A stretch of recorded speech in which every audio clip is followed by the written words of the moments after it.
Na carta de Paulo aos Filipenses, no capítulo de número 4, nós vamos fazer uma leitura nos versos de 1 até o verso 7.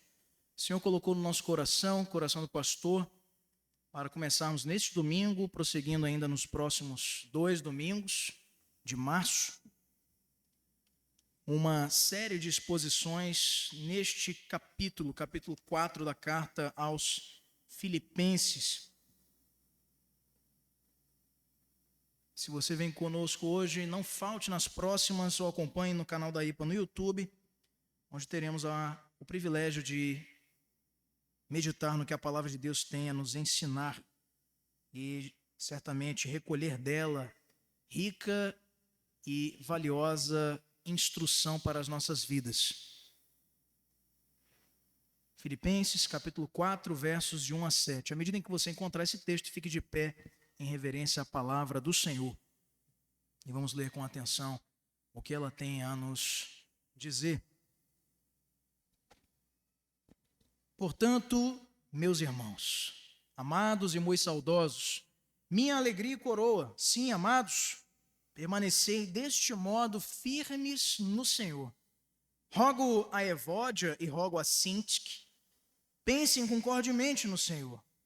A ti, fiel companheiros, de julgo, também peço que as auxilies, pois juntas se esforçaram comigo no Evangelho. Também com Clemente, com os demais cooperadores meus, cujos nomes se encontram no livro da vida. Alegrai-vos sempre no Senhor. Outra vez digo, alegrai-vos. Seja a vossa moderação conhecida de todos os homens. Perto está o Senhor. Não andeis ansiosos de coisa alguma. Em tudo, porém, sejam conhecidas diante de Deus as vossas petições, pela oração e pela súplica, com ações de graças. E a paz de Deus, que excede todo o entendimento, guardará o vosso coração e a vossa mente em Cristo Jesus. Feche seus olhos, curva sua cabeça, vamos orar mais uma vez ao Senhor. Santo Deus, nós te agradecemos pela preciosidade da tua palavra. Nela nós temos a revelação de quem nós somos, de quem tu és, e nela nós temos sido diariamente edificados. Obrigado, Senhor, porque com o teu cuidado, tu nos legaste, Senhor, as Escrituras para nela termos sempre certa e segura instrução para o nosso viver. Te agradecemos por isso. Nós já te louvamos, nós já oramos ao Senhor, já lemos a tua palavra, já desfrutamos até aqui da comunhão que o Senhor nos permite viver enquanto teu povo, enquanto tua igreja. E agora nós queremos te rogar que o teu próprio Espírito testifique com o nosso, com respeito à mensagem que tu preparaste há muito tempo para que todos nós dela fôssemos edificados. Apesar das minhas limitações, Senhor, eu te peço que tenhas misericórdia da minha vida e da de cada um dos nossos irmãos, para que possamos desfrutar e da sensibilidade necessária para ouvir a tua voz falar aos nossos corações. Nos ajuda, Senhor, nessa noite. É assim que te pedimos, em nome de Jesus. Amém. Podem sentar, meus irmãos.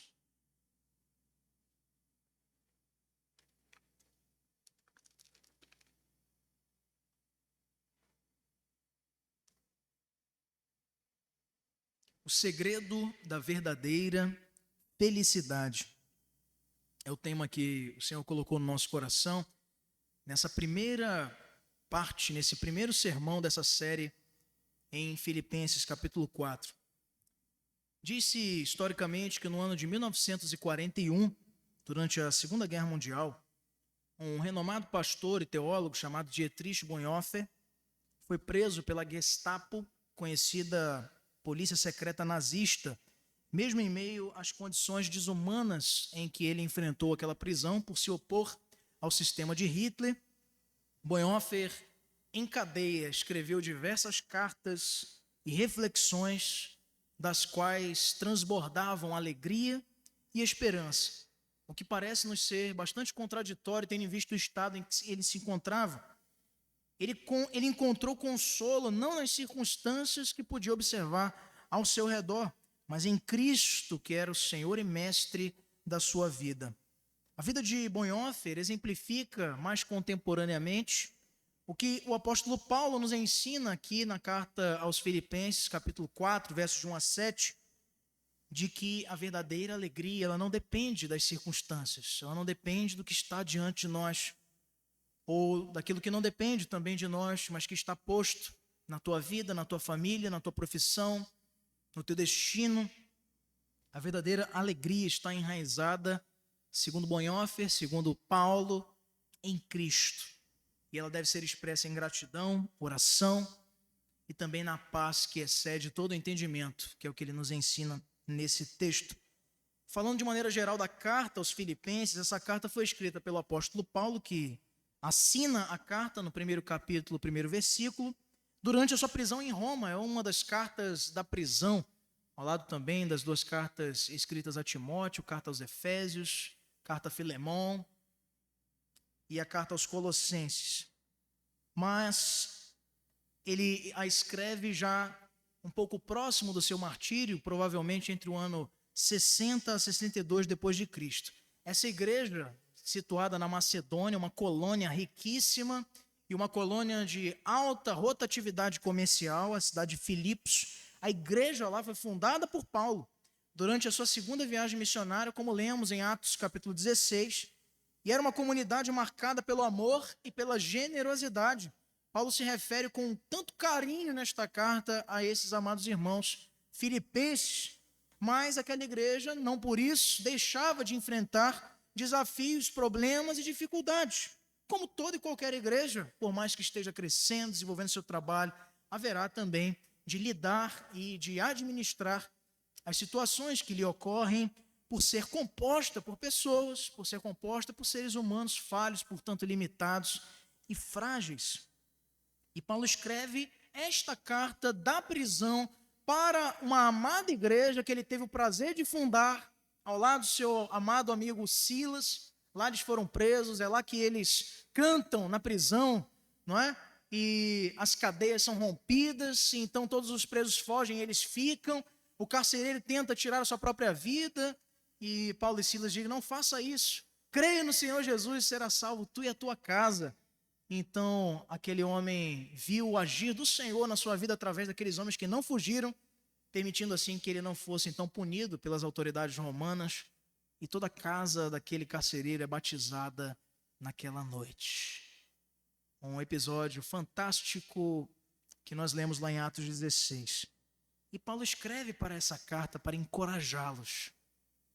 Ele escreve esta carta para esta igreja para encorajá-los a que eles permanecessem firmes na fé, vivendo em unidade, experimentando uma alegria que só o Senhor Jesus, só quem possui o propósito de Cristo no coração pode observar. Veja, alguém que está vendo todos os dias passar para lá e para cá, um carcereiro, um sentinela romano, já ouvindo certamente aos arredores daquele calabouço notícias de que imperadores almejavam decapitá-lo, o que foi que de fato aconteceu nas mãos de Nero, alguns anos mais tarde.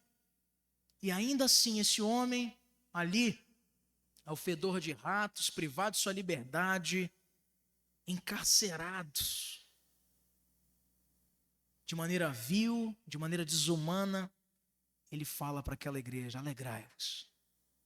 Ele os estimula a encontrar motivos aonde não há, a identificarem no Senhor razões para se ter esperança. Contextualmente, Filipenses 4, versos de 1 a 7, que nós acabamos de ler, é o clímax prático dessa carta. Paulo fala sobre diversas doutrinas relevantes nessa carta aos Filipenses, ao longo de seus capítulos. Fala sobre a natureza de Cristo, seu esvaziamento, fala sobre a certeza da salvação. Ele fala sobre a nossa cidadania dos céus no capítulo 3, e aqui no capítulo 4, fala-nos de um aspecto prático, convidando-nos a compreender que a teologia que entra no nosso coração tem que invadir as nossas mãos e os nossos pés, os nossos lábios, a nossa mente, para agirmos e interagirmos na sociedade ao nosso redor de uma maneira condizente com aquilo que temos recebido no seu Evangelho. E ele nos ensina como a alegria em Cristo se manifesta numa vida cotidiana, apesar das lutas.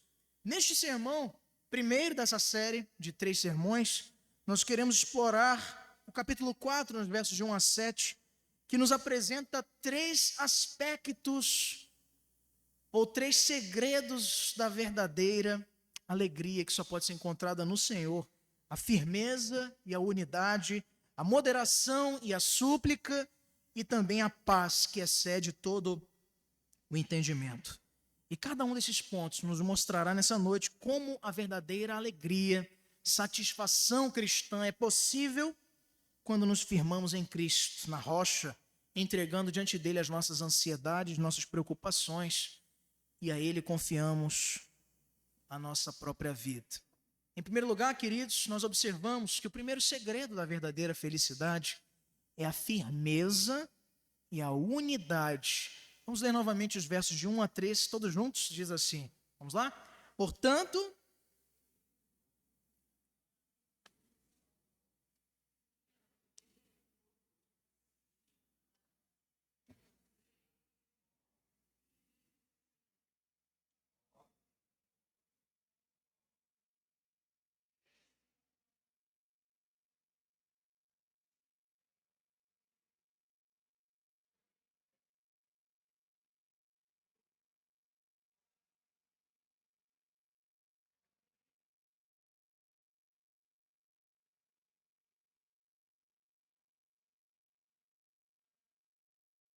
Paulo ele começa expressando neste primeiro trecho a importância da firmeza e da unidade para que sejamos plenamente felizes. Ele expressa um profundo afeto pela comunidade que se encontrava adorando o Senhor em Filipos, chamando-os de sua alegria e sua coroa, karakai Stefanos, no grego. Ele os exorta a permanecerem firmes no Senhor, destacando a importância de sermos um em Cristo, apesar das diferenças que naturalmente todos nós ostentamos. A menção específica aqui de 2 irmãs daquela comunidade, a saber, Evódia e Sintique, revela que havia tensões naquela igreja, embora contando com grande carinho de Paulo, um grande afeto, mas uma igreja como outra qualquer também, com seus problemas, partidarismos. Não sabemos, a Bíblia não nos dá detalhes sobre que tipo de dissensão havia entre aquelas 2 irmãs, mas a menção específica a elas revela que havia sim um litígio, um problema. Quem sabe eram líderes dentro da igreja do Senhor. O fato é que Paulo as convoca a que vivam em harmonia, lembrando-as do seu propósito comum no Evangelho, que não é contenderem, não é estarem certas, mas é terem as suas vidas como um instrumento verdadeiro, genuíno, da proclamação do Evangelho no mundo. Firmeza na fé, queridos, a unidade para a qual o Senhor Jesus menciona no seu clamor, na sua oração sacerdotal, alguns momentos antes de ser levado para as autoridades de Jerusalém e depois crucificado e morto. No Getsêmani, ele diz: Pai, eu te peço que permita que eles sejam um, como eu sou contigo e tu és em mim. Divisões e conflitos na igreja do Senhor roubam-nos a paz. Divisões e conflitos enfraquecem o testemunho da igreja no mundo. E veja, não estamos dizendo aqui que você não possa e não vá discordar de muitas coisas relacionadas a um comportamento do seu irmão, a uma conduta que ele ostenta, ou mesmo de uma decisão tomada pelo seu pastor, pelos presbíteros da igreja. Isso é natural, é totalmente compreensível, considerando que somos pessoas distintas. Entretanto, precisamos ter em mente sempre, quando há uma discordância, o vínculo máximo que nos une em Cristo, a saber, seu sacrifício que nos faz ser igreja. O que nos faz ser igreja não é eu gostar de você, não é você concordar com tudo que eu penso, ou que faço, ou que digo. O que nos faz igreja é Cristo, seu sacrifício vicário na cruz. O que nos faz um, o que nos faz seu corpo é o cabeça, que é o Senhor, o supremo pastor da igreja. E quando nós deixamos nos levar pelas dissensões, pelas divisões, a firmeza e a unidade é comprometida, e com isso nós não podemos, enquanto crentes no Senhor, experimentar verdadeira alegria, não é possível. Paulo, ele amava aquela igreja, mas veja, enquanto pastor, enquanto fundador daquela comunidade, ele não ignora os problemas que chegaram ao seu conhecimento. Ele aborda, entretanto, com amor e com sabedoria, apelando-os para a reconciliação. Lembrando, quem sabe, das advertências de Cristo aos seus discípulos, dizendo: bem-aventurados são os que promovem a paz, os pacificadores. Quantas vezes, diante de um problema, de um litígio, um conflito, uma situação, nas nossas vidas, meus irmãos, nós temos buscado a via da conciliação, buscado a via da solução dos problemas. No meu trabalho junto à área do direito, como os irmãos sabem, frequentemente recebo atendimentos de pessoas extremamente marcadas pela mágoa e cercadas em seu coração por um sentimento avesso de vingança. E trabalhando a fundo já ao longo de alguns anos, temos desenvolvido metodologias, estratégias, dinâmicas, visando sempre um compromisso daquelas pessoas, embora não sejam meus irmãos na fé, algumas até são, para que cheguem a uma solução consensual de seus próprios problemas, para que cheguem a um denominador comum frente a um mundo que parece desafiar-nos ao litígio. No tempo do cancelamento virtual, no tempo das guerras intermináveis de comentários nas páginas da internet, poucos são aqueles que têm uma palavra sóbria, uma palavra de equilíbrio, de firmeza e de unidade. Entretanto, meus irmãos, como dizia R.C. Sproul, Richard Carl Sproul, quando olhamos para o mundo ao nosso redor e a sociedade, o estado em que ela se encontra, não deveríamos, como crentes no Senhor, nem nos surpreender. Pois a palavra já nos disse como estaria o mundo nos últimos dias, com o seu amor sendo totalmente esfriado, a apostasia crescendo a cada dia.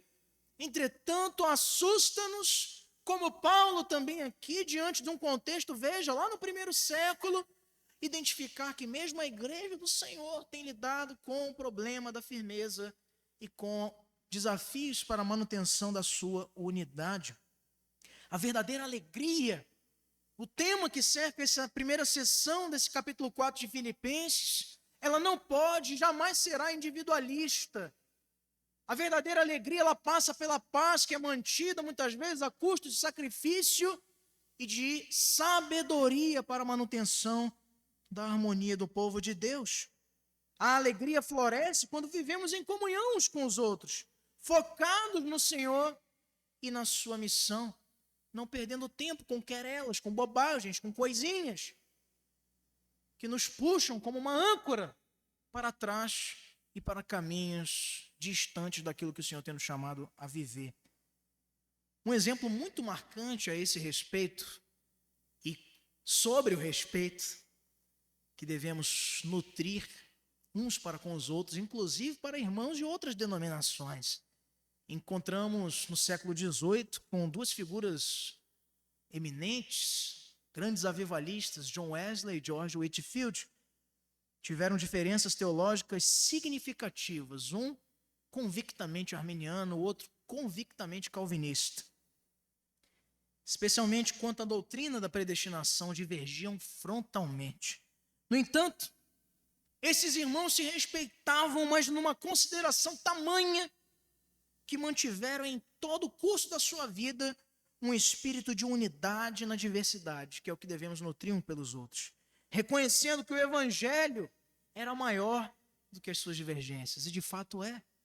E se você pensa diferente, eu sinto dizer a você que de fato você não conhece o evangelho, ao pensar falsamente que ele seja menor do que uma diferença que eu tenho para contigo e você para comigo.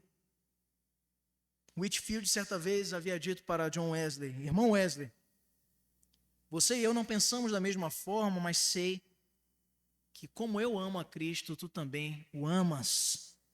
Trabalhemos, pois, juntos para o seu reino.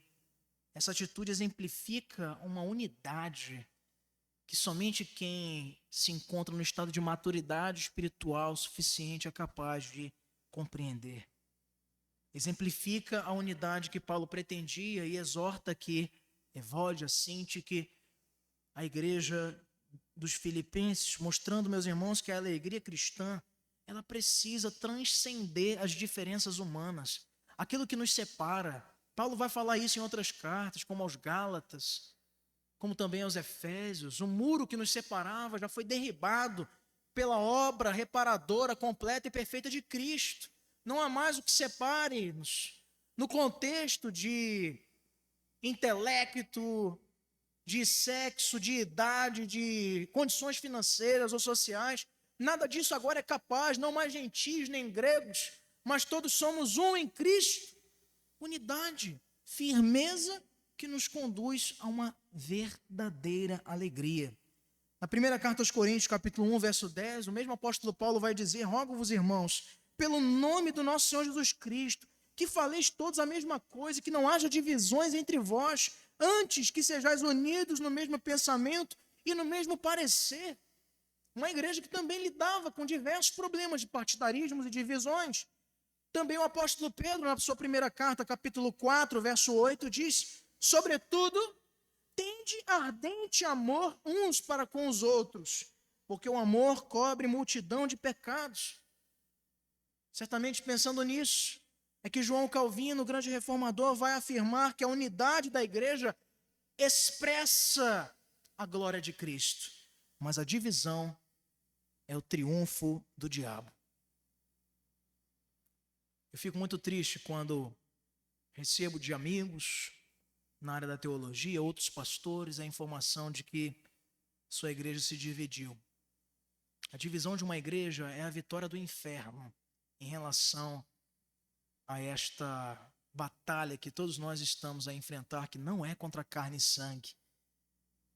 Perceba, pontue, leia com atenção na sua Bíblia o Novo Testamento e você vai notar que a esmagadora lista de preocupações que os apóstolos tinham para com as igrejas nascentes não dizia respeito ao Império Romano. Também há essa preocupação com a aculturação. Paulo fala disso em Romanos 12, verso 1 e 2. Mas a maior preocupação não é essa. Veja aonde os apóstolos vão batendo nas teclas. Harmonia, união. Falam sobre falsos mestres, judaizantes, legalistas, fariseus, falsos pregadores, pessoas contenciosas, como Evódia, como Sintique, das quais há um montão nos dias de hoje, é verdade, e que precisam ser tratadas não também com o pesar ou a rigidez de uma vara que nos fere. O Senhor mesmo se encarregará de fazer isso. Paulo fala com amor aquelas irmãs, convidando-as ao arrependimento, convidando-as à reconciliação. Pois a verdadeira alegria, meus irmãos, só pode ser encontrada na igreja do Senhor quando ela é marcada pela firmeza e pela unidade. Em segundo lugar, ele vai nos dizer aqui nos versos de 4 a 6 que também a verdadeira alegria só pode ser encontrada no contexto da igreja do Senhor quando há moderação e quando há súplica.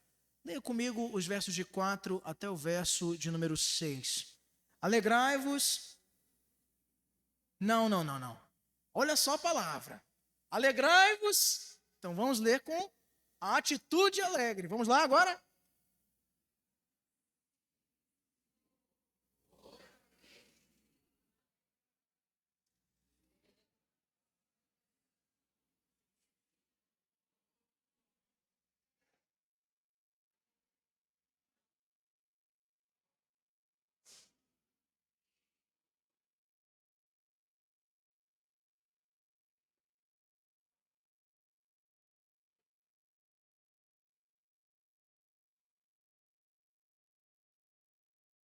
Paulo repete algumas vezes aqui nesse pequeno trecho a expressão da alegria. Kairete, no grego, enfatizando que esta alegria ela é no Senhor. Alegrai-vos no Senhor. É esta alegria, esta moderação de compreendermos aonde deve estar firmada a nossa alegria, que vai nos mover a desfrutarmos de uma verdadeira satisfação na vida. Essa moderação deve caracterizar o crente, deve caracterizar o coração de todos aqueles que têm a sua confiança depositada plenamente no agir do Senhor, entendendo que a sua entrada, a sua saída, os teus planos, teu futuro, teu presente, estão e continuam sob o poderio e o governo do Senhor. Não está no que você pode ou deixará de fazer. Se assim for, o fracasso já está batendo à sua porta. Pode existir, mas é em Cristo que a palavra nos traz uma nova caracterização, antes marcados pelo tropeço, pela ruína, pelo tremedal de lama, um poço de perdição. Agora em Cristo somos feitos mais que vencedores, porque Ele tratou de militar esta batalha em nosso favor, e só nos pede que entremos no campo de batalha para ser proclamada a vitória que é conquistada pelo seu próprio sacrifício.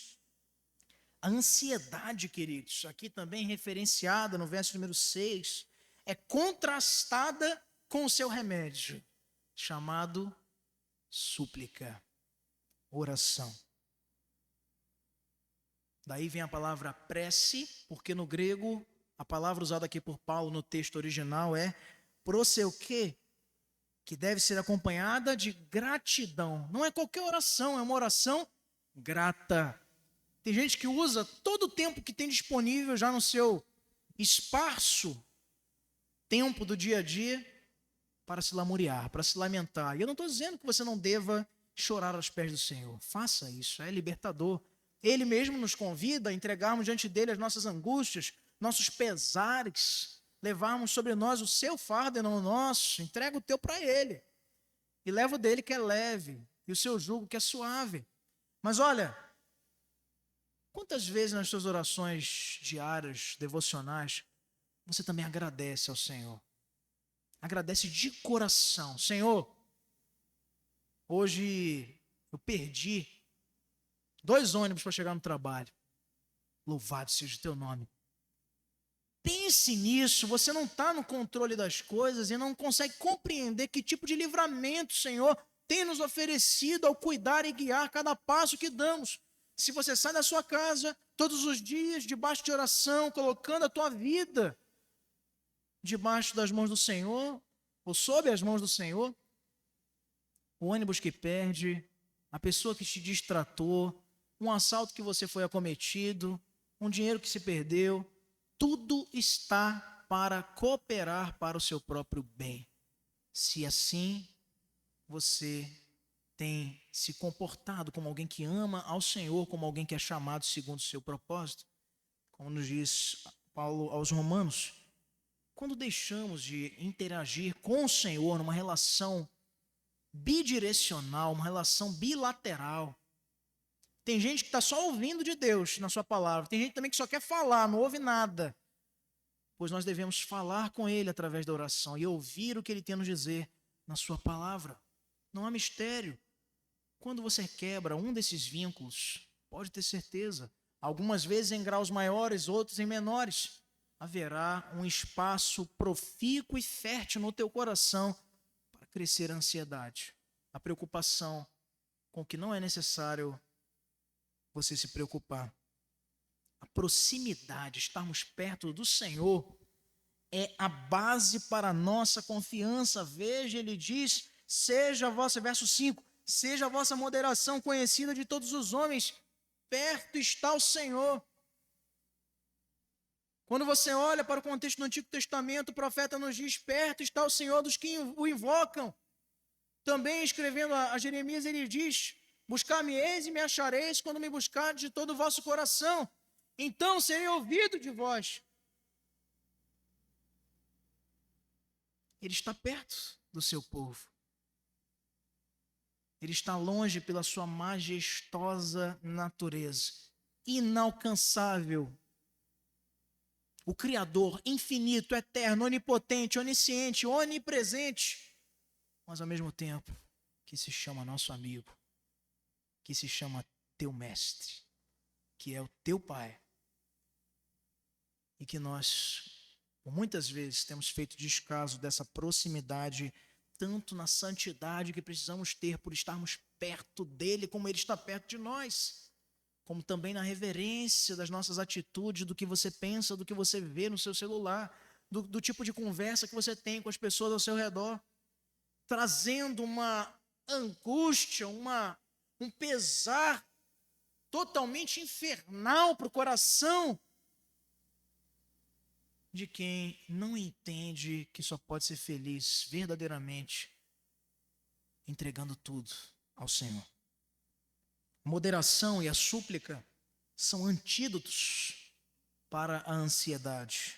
Quando entregamos as nossas preocupações de maneira total e confiante ao Senhor, é aí que nós vamos experimentar a alegria que vem da certeza de que Ele cuida de nós. Ele é o nosso pastor. E se Ele é o nosso pastor, podemos descansar em pastos verdejantes, porque Ele nos guia com o seu bordão, com o seu cajado, com o seu consolo, com a sua provisão. A ação de gratidão nas nossas orações é essencial neste sentido, pois nos lembra, meus irmãos, das bênçãos já recebidas e da fidelidade de Deus que se contrasta com a obediência que nós prestamos a Ele.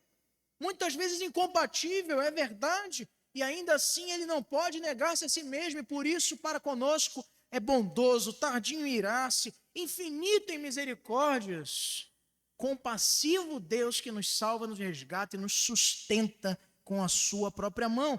A alegria que temos não nega-nos as dificuldades, mas supera-as através de uma comunhão verdadeira com Deus. George Miller, grande cristão do passado, era conhecido justamente pela sua fé convicta na provisão divina a despeito das circunstâncias que ele enfrentava. Orou por décadas para que o Senhor o possibilitasse ter recursos para cuidar de órfãos. Ele nunca chegou a fazer pedidos públicos para esse sentido, mas sua vida foi exatamente marcada por sempre ter do Senhor o que ele precisava para cumprir o seu chamado, confiando sempre em Deus através da oração. Seus escritos nos dão conta de ser ele um notável homem de oração. Sua vida exemplificava a alegria e paz que vem de uma dependência total de Deus. E veja, como Paulo, como Dietrich Bonhoeffer, citado na introdução, como tantos outros cristãos do passado, num ambiente de muito desconforto, de dificuldades, de provações, de tentações. E ali, Miller nos mostra que a oração move o coração de Deus em nosso favor, para que não tenhamos a nossa vontade concretizada porque pedimos, mas que nós sejamos testemunhas vivas da vontade dele se cumprindo em nosso redor. 1 Pedro capítulo 5, verso 7, o apóstolo convida a igreja a lançar sobre ele toda a nossa ansiedade, porque ele tem cuidado de nós.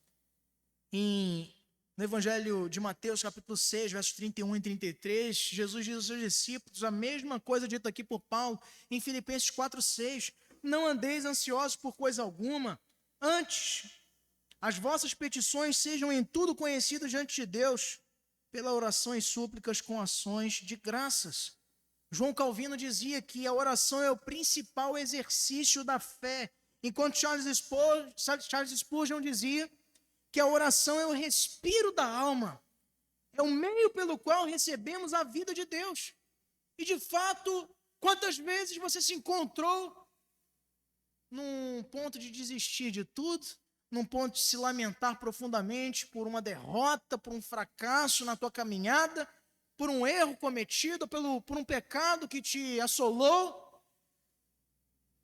e depois de uma longa jornada de oração, você sai vivificado de um quarto, ou você sai com seu coração ardendo de novo. do seu carro, do ônibus que você pegou, dos momentos que você dedicou para ser por Ele renovado, por meio da oração. Não existe, meus irmãos, uma outra forma de que um cristão seja verdadeiramente feliz. O segredo da verdadeira felicidade, além da firmeza e da unidade do povo de Deus, está também na nossa moderação, como também numa vida de intercessão, de súplica ao Senhor. E em terceiro e último lugar, queridos, marca-nos aqui esse texto um terceiro segredo para a verdadeira felicidade, conforme nos diz o verso de número 7. Vamos ler com volume alto e alegria no nosso coração. Filipenses 4, verso 7. Vamos ler?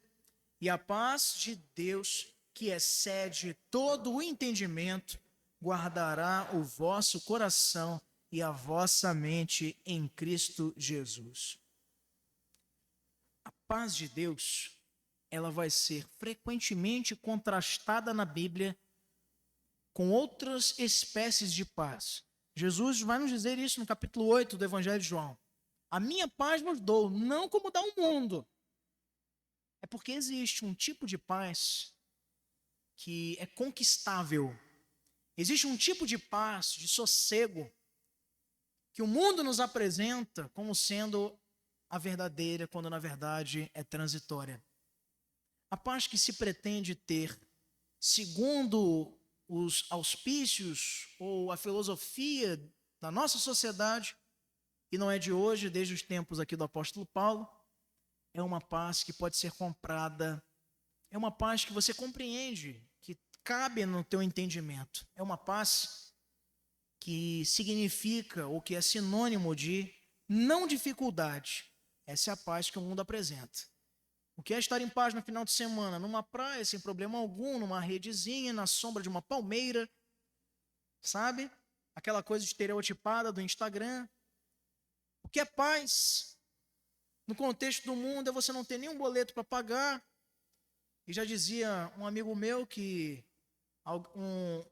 um homem que não tem um boleto para pagar, uma esposa para cuidar, uma casa para se preocupar, na realidade é só um menino. Porque as preocupações não significam a falta da paz, muito pelo contrário. A paz bíblica, a paz de Cristo, que nós costumamos até nos saudar com ela, sem muitas vezes entendê-la e experimentá-la, a graça e a paz. Que graça é essa? Que paz é essa? Que no meio da primeira dificuldade nos rouba a confiança no Senhor e que Ele tem estado em nosso favor. Que paz é essa? É a paz que excede todo entendimento ou é a paz que o mundo dá? A paz de Deus não é uma ausência de conflitos, não é um ambiente de conforto, é uma tranquilidade profunda que transcende a compreensão humana.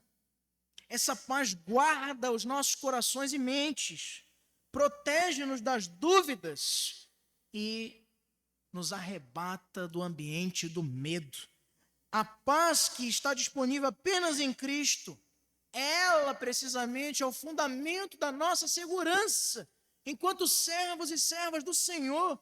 A paz que excede o entendimento humano, ela não pode ser explicada, não tem lógica, não tem coerência com o ambiente ao nosso redor, mas é sentida, é experimentada, é vivenciada por aqueles que chamam o Senhor de meu Deus e meu Salvador. E sem isso, nós ficaremos reféns das circunstâncias que nos puxam para uma fé que é medida pelo que você vê. Entretanto, os que confiam no Senhor, diz o livro de Salmos, são como os montes de Sião, não se abalam, permanecem para sempre. Essa paz nos sustenta mesmo quando você está desempregado. Essa paz, ela enche o nosso coração de graça quando você está numa crise conjugal. Ou talvez também te inunde com segurança, enfrentando as procelas do mar e as altas ondas que te assustam. Essa paz, ela te faz estar confiante no Senhor. mesmo diante de graves perseguições. Essa paz ensina-nos que estar num calabouço romano, como Paulo aqui, pode também ser um propósito tremendo de Deus, pois ali ele escreve mais de 50% das cartas, que talvez nas viagens que estava fazendo, uma intensidade missionária, não tivesse condições. E veja que bênção hoje, muitos anos depois, estamos refletindo numa carta que aquele homem preso escreveu. Um homem de Deus. Essa paz que sinto em minha alma, dizia o nosso corinho, não é porque tudo em mim vai bem. Essa paz, ela não é passiva. Ela é uma ação de Deus na tua e na tua vida também. Ela nos capacita a viver com coragem e esperança, compreendendo que mesmo diante dos conflitos, Ele é por nós. Corrie ten Boom, uma das sobreviventes do campo de concentração nazista, testemunhou esta paz. A paz que excede todo entendimento em meio a um ambiente de horror, de violência, de derramamento de sangue no Holocausto. Ela disse em um de seus livros, não importa quão profundo seja o poço em que você se encontra, acredite, Deus pode chegar lá. A sua vida, a vida de Corrie ten Boom, ilustra como a paz de Cristo é o que sustenta os crentes no meio das dificuldades, nas provações mais severas e difíceis, em um contexto de perseguição e sofrimento. Como Paulo, como Dietrich Bonhoeffer, como a própria Corrie ten Boom, em um contexto de muita dor, de perder amigos, parentes, vizinhos, por serem judeus, no contexto da Segunda Guerra. Corrie mostra que a paz que Deus pode nos dar, ela é inabalável, ela não é conquistada por nós e por isso não pode também ser perdida. Seus ensinamentos eram muito focalizados no Evangelho. E Corrie ten Boom enfatizava a necessidade do perdão para a experiência da paz que excede todo entendimento. Em seu livro Tramp for the Lord, A Andarilha de Deus, de 1974, ela narra a história de como, após estar ensinando na Alemanha, depois da Segunda Guerra, em 1947, ela se aproximou de um dos mais cruéis guardas de Ravensbrück, que era um dos campos de concentração nazista, na região da Áustria-Hungria. Ela, ao encontrá-lo, ela que foi uma sobrevivente do Holocausto, encontra um homem que atendia os comandos satânicos de Hitler para ceifar a vida de milhares de judeus, com experimentos químicos e toda sorte horrorosa de atrocidades. E ela está ali, num quarto, lecionando, numa sala lecionando, melhor dizendo, e se depara com aquele guarda. E ao se aproximar dele, ela estava muito relutante em perdoá-lo. Mas decidiu, antes de encontrá-lo, fazer uma oração a Deus. E ela nos escreve nesse livro, A Andarilha de Deus, Tramp for the Lord, abre aspas, por um longo momento, nós tocamos as nossas mãos em um cumprimento. O ex-guarda e a ex-prisioneira. Eu jamais havia conhecido o amor de Deus tão intensamente quanto naquela hora.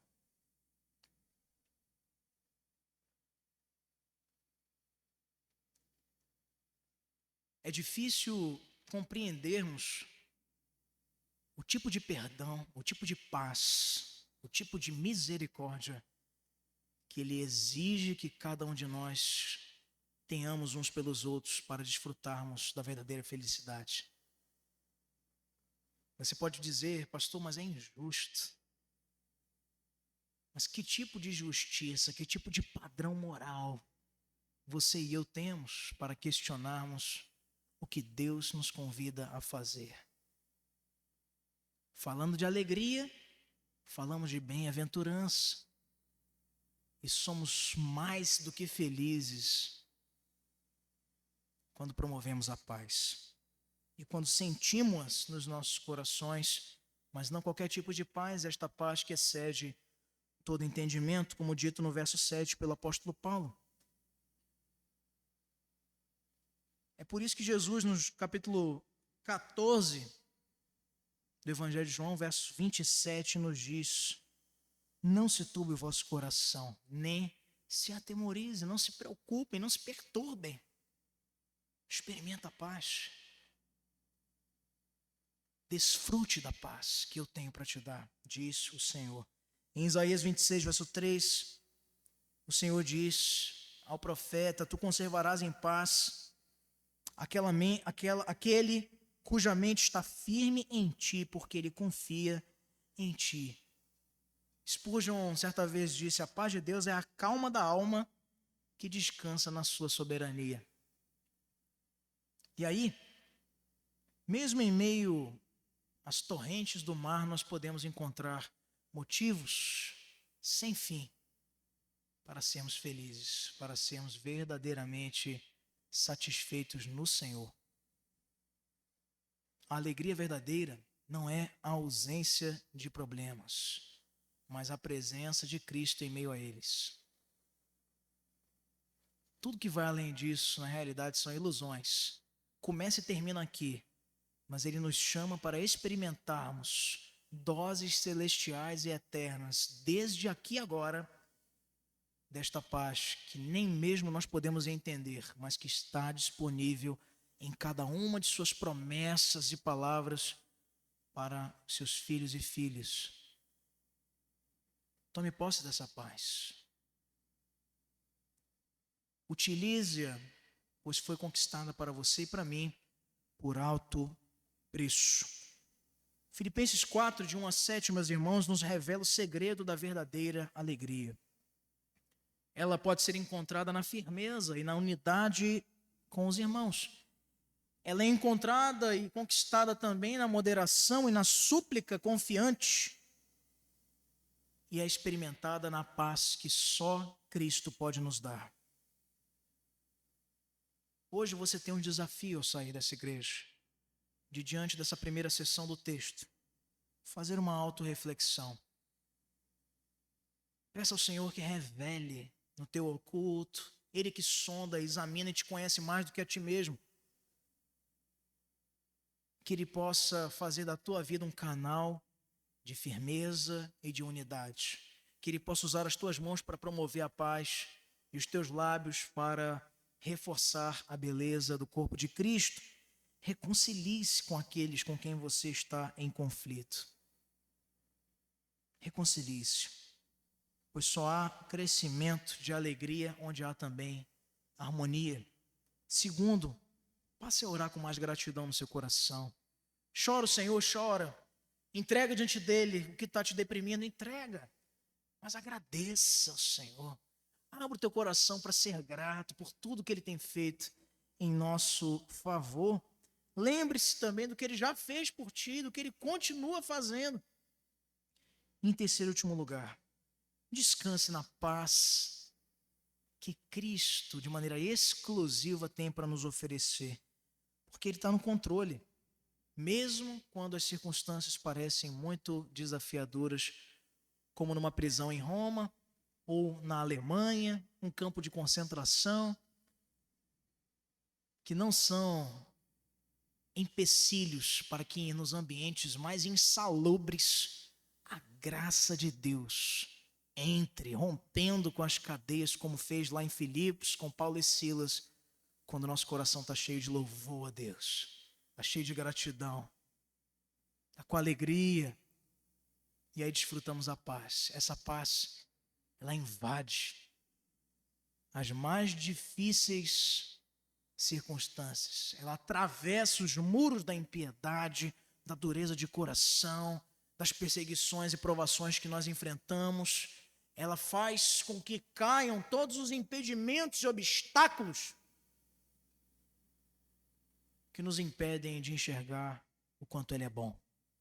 Deus é bom. O Senhor é bom. E a sua misericórdia dura para sempre. No ano de 2010, falei aqui de 1941, 47, século I, Vamos falar mais recente, 2010, para encerrar. Um terremoto devastou toda a ilha conhecida como Haiti, um país, deixando milhares de mortos e desabrigados. Naquela localidade havia um pastor haitiano cuja igreja foi completamente destruída. E ele empenhou-se em reunir, logo após os acontecimentos, os sobreviventes para adorarem a Deus entre aqueles escombros.